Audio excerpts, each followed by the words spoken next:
Okay, welcome to Growth Uncut. So, what we're doing today is having a conversation about the importance of learning within criminal justice. And today I am here with Jamie. So, Jamie, do you want to just introduce yourself briefly and then we'll get going? Yeah, hi, good morning. My name's Jamie. I've worked in the education system for the last 25 years.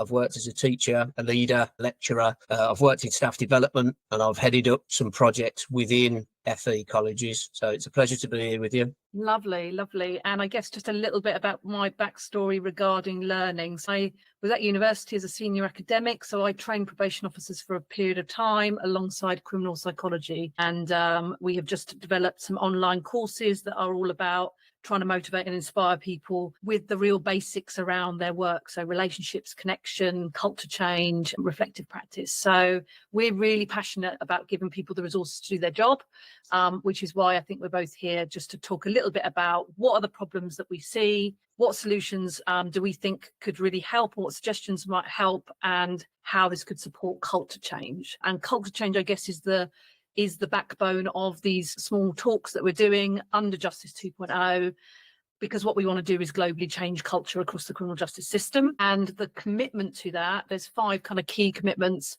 Firstly, around knowledge, so how we can capture knowledge, how we can nurture knowledge within work, how we can be more compassionate, how we can recognize people for the worth and the strengths and the assets that they have, how we can be more trusting, and how we can be more courageous. With that in mind, we're going to be talking about learning and, I guess starting the conversation and asking you, Jamie, what problems do you see from your experience of working in the criminal justice system?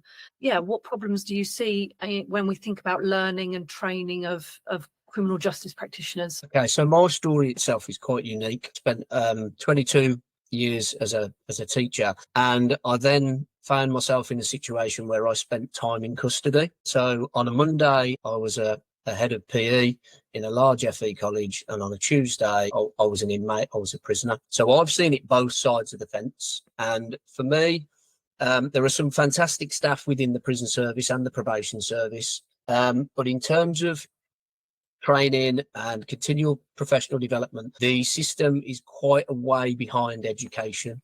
I'd obviously spent a lot of time in education, so coming into the prison system was something completely new for me. I saw things from a different angle, so I didn't go in with a kind of Ofsted head on. I was a prisoner. I was the other side of the fence as such, so I was able to see things that probably visitors wouldn't see. And again, this is not a bashing of the staff in any way. There were some brilliant staff in there that really helped me along the way.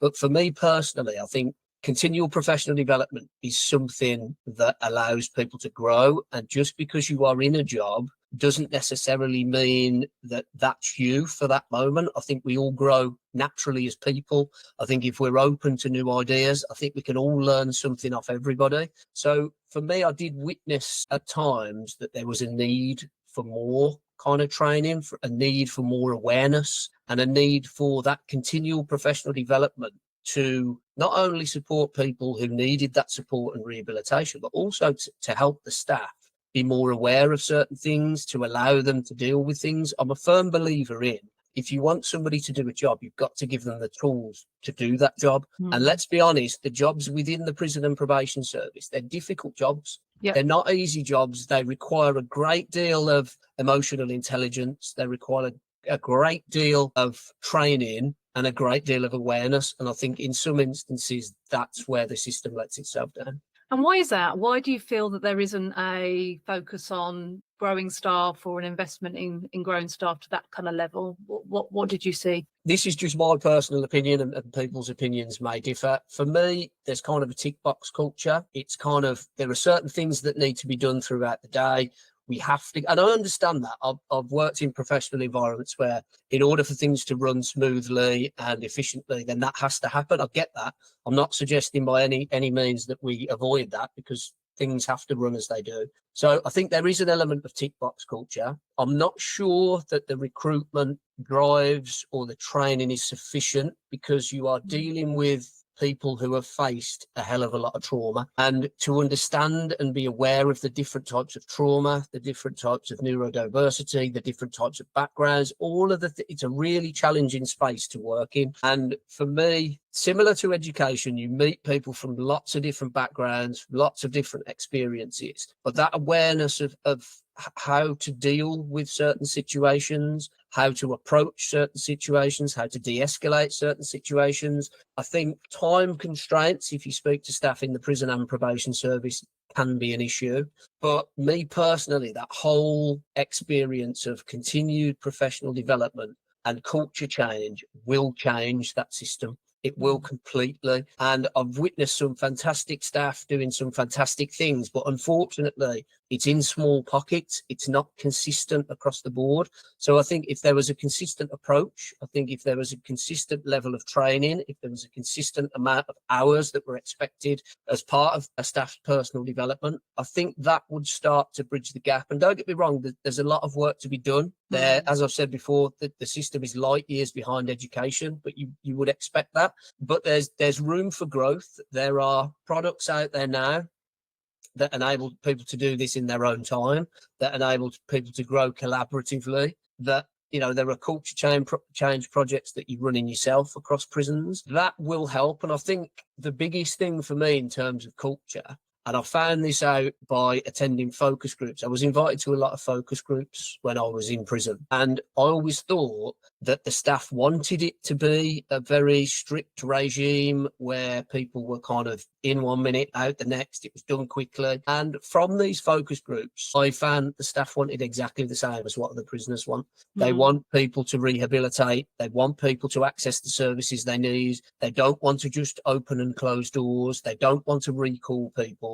They want to see progression. They want to see people improve their situation. They want to see people take another path. They believe in rehabilitation. But I think the problem lies in the fact that they haven't been given the tools to do that. They don't necessarily, in some instances, have the time to do that, or they've had the wrong kind of role models, because in every institution, in every company, you'll have people that have been there for a period of time that are quite reluctant to change, and that's quite normal. But those that are reluctant to change can't be the role models then for the new breed coming in, because they're closing off, they're reluctant to it. There needs to be a culture where continuous professional development is something normal. It's great.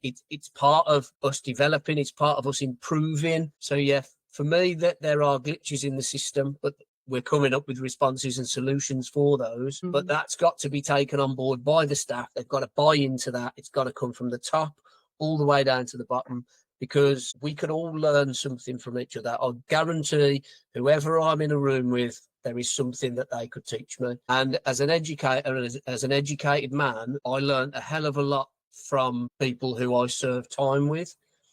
And perhaps naively, I wouldn't have said that some of the greatest lessons I've ever learned would come from where they have come from. And so I think it's that open-mindedness and being willing to change and wanting to change and knowing that everybody has something to contribute. I think there's something there, like listening to you, I think there's something there about how learning is viewed within criminal justice. And, you know, of course, there's pockets and there's organisations that really focus on learning and protect people to have kind of really good learning kind of opportunity. But that real growth mindset of, you know, every day's a school day essentially, and we can learn from one another, and we can use, you know, we can gather knowledge from unusual places. Like you say, you know, I've probably learned the most I've ever learned from the people that I serve compared to any PhD that I've done. And I think there's just something about having that value of being open to that, isn't there? And I think that the difficulty is that if training and investment isn't valued from the very top, that's only going to filter down. And I wonder whether there is a real, like, full understanding that with training and with that kind of investment, some of the real inherent problems of our prisons and criminal justice more broadly can be solved, you know, like violence or assaults or all of these kind of things. That there is so much knowledge, and working in a university, there's so much knowledge there that just hasn't been translated accessibly, that hasn't been applied you know, in a meaningful way. And that's nothing to do with adding, you know, placing fault at the feet of our staff that are kind of on the shop floor. I think it's about the attitude of learning. It's a really insular place, isn't it, sometimes, prisons, and that appetite to learn can sometimes be really, really difficult. And this cultural divide, you know, and divisions across the sector means that that collaboration that you're talking about and that cross-pollination of ideas, if we could create a network that enable people to talk to each other, that's what we need to look at, not necessarily just things like growth series where you provide content. It's also about creating these opportunities where people can connect. So we're really, really passionate about that. What about some of the solutions then? So for you, you talked a lot about people coming into prisons or work, being in contact with probation who have experienced quite a lot of trauma. There's a lot of complexity, neurodiversity. What do you see as some of the solutions, like practically, that we could offer to those that are working within the space? I think initially you're right, that there has to be a culture of wanting to learn more, wanting to take more on board. And I think if, and I'm not suggesting that everybody has an ego, but if you've done a job for a certain period of time and you think that you know everything, you've almost got to change that mindset. You've got to have this growth mindset where there are always new things that I can learn. There's always something I can pick up. I always say to people, look, take from this what you want, leave the rest. And it might just be kind of one thing that stands out, but that collaboration, that openness, that getting rid of any egos, in a way, making yourself vulnerable, because prisoners are not daft. They can read people. They're emotionally intelligent. I've watched some fantastic officers, and because they're fantastic, all of the inmates gravitate towards them because they know what they're asking will get done. But that then causes a bit of a burnout on those officers because the other officers don't get asked. They're not as approachable. So already you've got like this uneasy workload between staff that are doing the same job. So I think an openness to learn, an openness to drop any ego, that I've done this for however many years. I know it inside out. Fantastic. I love experience. Experience is fantastic. Great. But there are things that we can learn from everybody. So having that attitude of where it works, I think people, and again, through Justice 2.0, there are going to be online courses that people can access in their own time. I'm somebody that likes self-improvement, that likes to kind of push myself, that likes to learn different things. That's not for everybody. I understand that. But if there is a compulsory level of training, which in order to do your job, you will need to complete this online course or this face-to-face course or whatever it may be. But then the option then for people to further develop themselves. And again, it was the same in education. There were certain people that would always be putting in for courses and going on this and doing this and volunteering for this. And sometimes, that's difficult because you've got a difficult job. It's a tough job. It's time consuming. Having that energy and that courage to say, do you know what, I need to do a little bit more, to reflect on your own practice. But if that's available, then the growth opportunities for people are endless. There are a range of courses, there are a range of books that you can read. And I know time is an issue, and it was the same in education. There was a high kind of dropout rate. People were suffering from burnout and whatever else. But you've got to find ways for that to be manageable. Time can be an excuse for all of us. But I think if you can find a way to fit that in and look at delayed gratification as opposed to instant gratification. So certain things will not help you in the short term by investing in them, but in the long term, they will help you massively. And it's kind of understanding that balance of this is not going to be an overnight, but eventually this is how it's going to look. This is how the system is going to change. This is going to be the benefit of that hard work now, in the fact that it will be a better place for us all. I talk a lot on, podcasts, YouTube. I deliver training on something I call the 4 C's. So in order to get culture change in anything, you need the first C, people to have the courage to want to change, the courage to face the challenges, the barriers, the time constraints in order to do that. And then from there, you need communication, you need collaboration, and you need consistency. And if you get all of those things, you will see a massive culture shift. And they're not easy, the right way to communicate, when to communicate, how to communicate in the right tone is a difficult thing to do. I'm not saying they're easy. Collaboration, we can all learn something from each other. In education in particular, I saw it a lot. People would be delivering the same lessons, creating their own materials, when realistically we're making our job harder because if there are 10 teachers delivering the same thing and they're all doing it in 10 different ways, where's the collaboration? Somebody else might have an idea that might really work for you. And then that level of consistency is showing up every day and being a good role model and wanting to improve and realizing that you will make mistakes and realizing you can learn new things. So I think for me, having the courage to admit there's a problem, and then, what needs to be done on a compulsory basis, and there's lots of people that go the extra mile in that service. And if they can go that extra mile and educate themselves and make themselves aware and have a greater understanding, I think there's a real chance that the system will change, because at the moment it's a little bit fractured. Yeah. And I think there's something about the cavalry aren't coming, I don't think. I think we're waiting for someone to come and save the day. And I think that the change lies in the people, and the people that are working really, really hard. And that's the thing, isn't it? I see people working incredibly hard, but that hard work isn't necessarily the most effective way of doing that. And it's about how do we learn that way. But I think there's also something courageous about asking for feedback, because that's vulnerable, isn't it? When you're just saying, do you know what do I do well? I think a lot of staff within criminal justice would hate that more so than even asking what are the areas that I need to work on.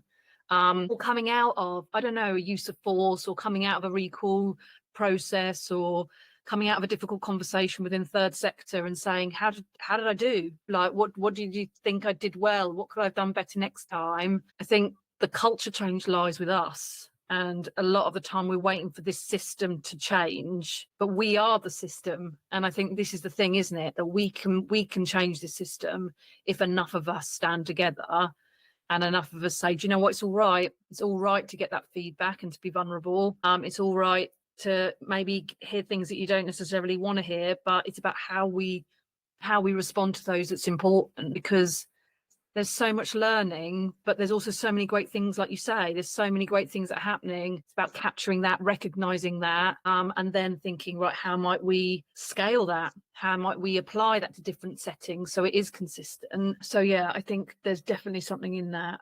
Is there anything else, any other bit of advice that you would give in terms of learning, in terms of, whether that's middle managers, leaders across the space, anything that you would add? I think you're right. I think the thing for me is it's in order to change a culture, it's got to come from the top, and the people up there need to show that courage, need to show that vulnerability, need to put themselves out there. It's a difficult thing to do, to receive feedback on what you need to improve or what didn't go well. It can be quite hard to hear, but there are some fantastic members of staff. There are some fantastic pockets of work going on. So for me, it's about sharing those. It's about celebrating those. It's about praising the people that do that. It's about recognizing the fact that they're doing it. Prisons and probation can be quite negative environments for obvious reasons. And I'm suggesting, the praise or the celebration has to be anything grand. As adults, we like to be told that we're doing well. We like to be, thanked for what we've done. We like to be appreciated. So little things like that go a hell of a long way. And the other thing that education does really, really well, that I haven't seen as much of in the prison system, is sharing a best practice.